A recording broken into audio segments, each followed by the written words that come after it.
We're at the Caravan Farm Theatre, standing in front of an old, actual caravan wagon.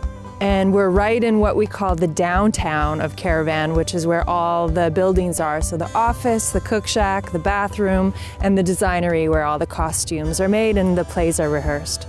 We have a lot of cabins on the property, and so actors and designers are living in them. And then the rest of the year, it's a really great opportunity to welcome in artists from across North America.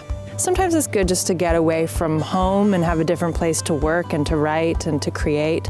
It's a pretty grounded life.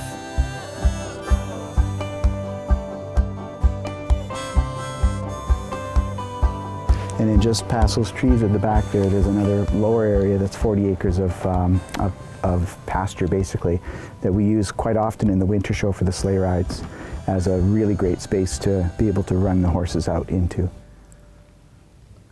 So in the winter, we run sleigh rides that bring audiences around to different locations on the farm where they experience different parts of a play. The horses take the audience from location to location, set to set. So you travel through the property and you experience this story all over the property. So the horse is a very key element to this, to the productions here and our way of doing theatre. When people come, it's sort of an event rather than just a play or just going out for the evening. It's kind of they have an experience when they come here, which I think is what we strive for. On top of the quality of the production, we strive to add an extra element of experience so that when you come, you leave with really good memories and something to talk about, something thought-provoking in the play, and just a really happy memory and a good time. I think in the beginning it was probably a little bit of a culture conflict. The sort of political dichotomy of the sort of rebellious teenage playwrights moving in here, and it was a very conservative place back in the 70s. And I think it probably set off a little bit of attention to start with. I think that's long gone now, but it's interesting to see how that's changed over 30 years.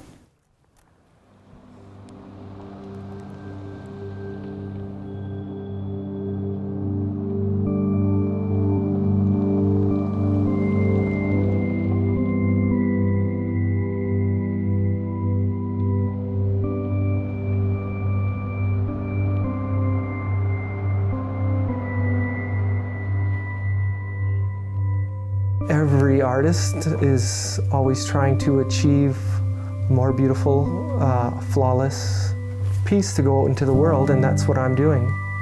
This whole thing is, of course, a dream, but it's in action. It's in reality.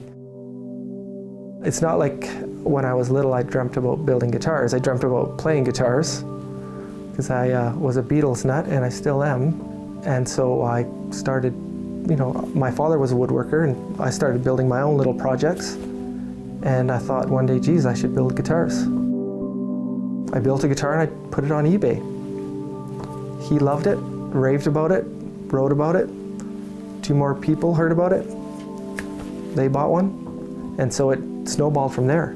It wasn't my first guitar. I sold locally here to friends and family, which got me started, because I quit my job without ever building a guitar. I just started building. I tried to build a fantastic guitar for a fantastic price. That's what I want to do with my guitars, is price them so that they're affordable, but yet you're still getting a deluxe, beautiful, handcrafted guitar. If you add these ingredients, love, hard work, and just do it really well, you'll always be successful.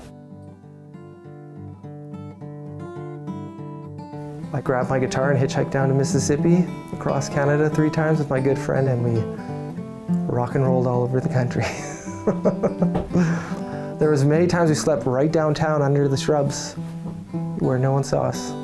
So I understand what it's like to go out and to buy a guitar. So I priced my guitar in that range where I felt like I was getting a quality item, but still, it was affordable. This is a variation of something I learned that I made my own. It's not my goal to build thousands of guitars or build the most amount of guitars. My goal is to build great guitars.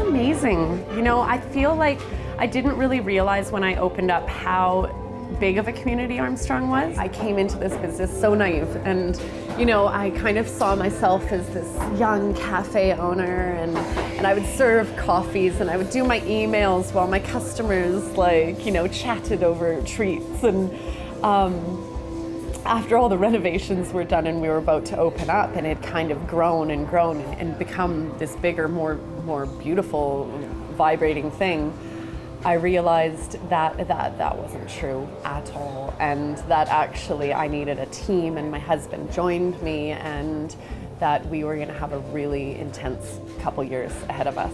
And then a month later, I found out I was pregnant with our second little boy. And so it was overwhelming, and it was a lot of hard work, and it was a lot of long hours, but it was so rewarding that, you know, it went by in a flash. It was never a choice of where we would do it. It was always Armstrong, because this is where our heart is. And that was part of the vision, is creating something for the community of Armstrong. It was about, what can we do for Armstrong? What do we need here? What do the people need, and how can we fill that? Hopefully one day we will be a market filled with everything local. So yeah, I want to be a hub. I want to be somewhere where people come and feel inspired.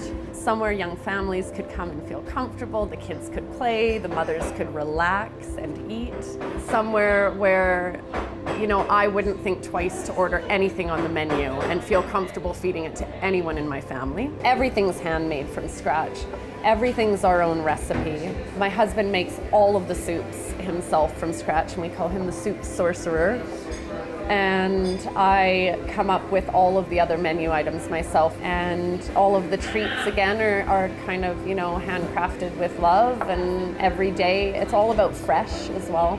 We need your food to be fresh for you, because that's how your body's going to love it the most.